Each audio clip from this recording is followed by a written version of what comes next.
Capítulo 8. 1. La plegaria de la congregación. La plegaria de una congregación siempre es escuchada por Hashem, incluso si hay transgresores entre ellos. Hashem no desdeña la plegaria colectiva. Por lo tanto, el individuo precisa unirse a la congregación siempre que pueda y no rezar en soledad. Siempre se debe ir a la sinagoga por la mañana y por la noche, porque solamente las plegarias que se dicen en una sinagoga son atendidas siempre. Todo aquel que tiene una sinagoga en su ciudad y no ingresa allí para rezar es denominado mal vecino. 2. Es un precepto apresurarse para la sinagoga, como expone. Conozcamos y apresurémonos para conocer a Hashem. Al salir de la sinagoga, no se deben dar pasos largos, porque denota que quiere irse rápido, sino que ha de salir lentamente. Cuando alguien entra a una sinagoga, debe adentrarse la medida del ancho de 2 puertas y solo después rezar, porque si se ubica al lado de la puerta, da la impresión que quiere irse cuando antes, para dar cumplimiento al siguiente versículo, para cuidar los marcos de mis puertas. 3. Acerca de las casas de estudio y sinagogas. Una casa de estudios es más importante que una sinagoga, pues, en una casa de estudios se estudia Torah y se reza, en cambio de unas sinagogas que solo se reza. Los grandes sabios, aunque contarran con muchas sinagogas en sus ciudades, solo rezaban donde había gente que se dedicaba a la Torá. Esta preferencia es si reza allí en congregación. 4. Plegaria en congregación. ¿Cómo es la plegaria en congregación? Que un hombre reza en voz alta y todos lo escuchen. Esto solo se hace si hay por lo menos 10 adultos, con el oficiante incluido.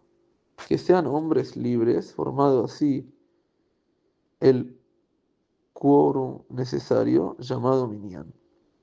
Incluso si hay algunos hombres que ya han orado y cumplido con su deber, se unen a los demás para completar el quórum necesario de 10 hombres. Esto es siempre y cuando la mayoría de los 10, es decir, un mínimo de 6 personas, aún no rezaron.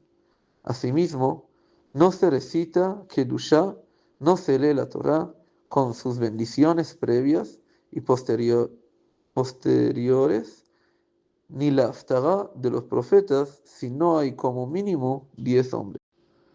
Del mismo modo, la enunciación del Shema, por eso el Shema, es decir, que un individuo dice en voz alta las bendiciones del Shema para que todos lo oigan y respondan amén, solo se hace si hay como mínimo 10 hombres. Kadish puede recitarse solo si hay 10 hombres. Los Kohanim, sacerdotes, solo pueden alzar las manos para recitar la bendición sacerdotal si hay 10 hombres presentes, con los Kohanim incluidos. Esto es porque un grupo de 10 o más hombres israelitas son considerados una congregación, como expone hasta cuándo esta congregación, en referencia a los representantes de las 12 tribus. Y eran 10, pues Yoshua y Caleb no participaron de la transgresión. 6. Las plegarias que requieren quórum.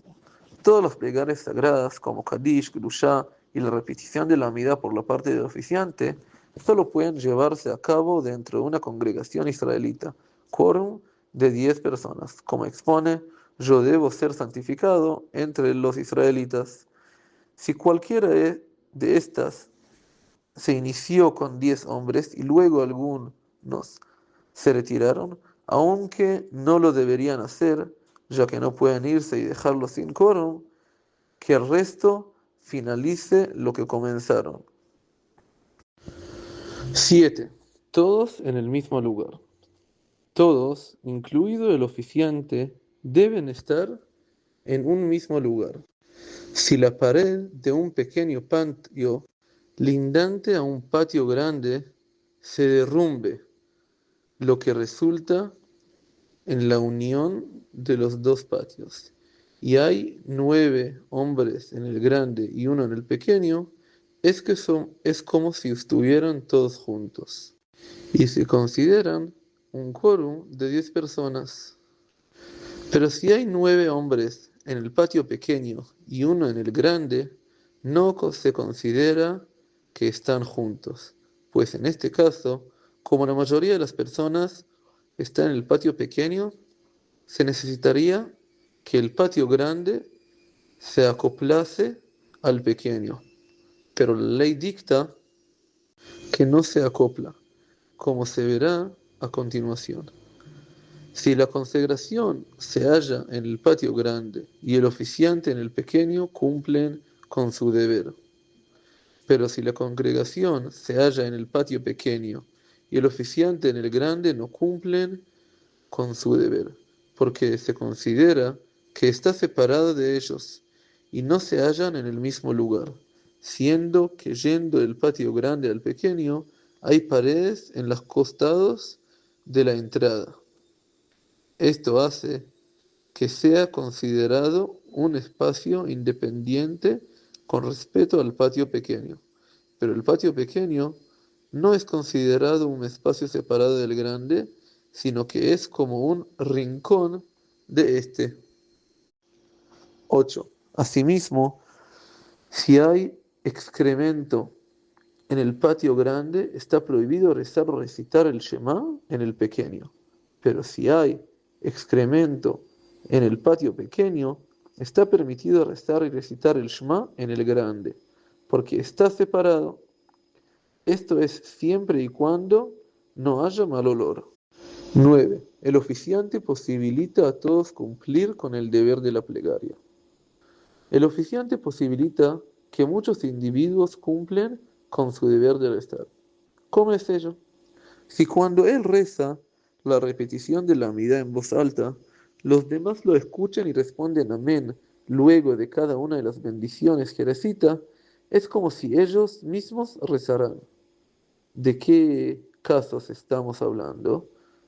De quien no sabe rezar, pero quien sabe hacerlo solo, cumplen con su deber con la plegaria de ellos mismos. ¿De qué casos hablamos? De cualquier día, excepto de Yom Kippur, del jubileo y Rosh Hashanah de cualquier año. En estos días, el oficiante puede hacer cumplir con su deber también a quien sabe rezar, porque son bendiciones largas y la mayoría de la gente que las sabe no puede concentrarse como el oficiante. Por lo tanto, en estos 2 días, si quien sabe recitar estas plegarias especiales desea apoyarse en la plegaria del oficiante para que lo haga cumplir con su deber, puede hacerlo. 11. Personas aptas para ser oficiantes. No se designa como oficiante permanente, sino al mayor en sabiduría y buenas acciones de la consagración. Si es un hombre anciano y sabio, es muy loable, ya que es más probable que sea una persona humilde por todas las situaciones que vivió. Se trata que el oficiante sea alguien que tenga voz agradable y esté acostumbrado a la lectura de textos sagrados. Quien aún no tenga la edad para tener la barba crecida completamente, aunque se trate de un gran erudito, no puede ser oficiante permanente por respeto a la consagración, pues no es honrado tener un oficiante tan joven. Pero desde que tenga 2 pelos después de cumplir 13 años, puede enunciar las bendiciones y el Shema en voz alta en la congregación. 12. Asimismo, el Ileg, por ejemplo, el que pronuncia la letra Ain como Aleph o la Aleph como Ain, y todo que no puede pronunciar las letras correctamente, no debe ser designado como oficiante fijo.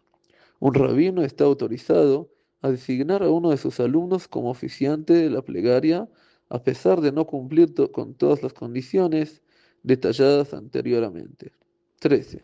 Un ciego puede enunciar las bendiciones del Shema y ser oficiante, pero quien tenga los hombros descubiertos, aunque puede enunciar las bendiciones de Shema, no puede ser oficiante hasta que esté envuelto con una talit, manto de plegarias.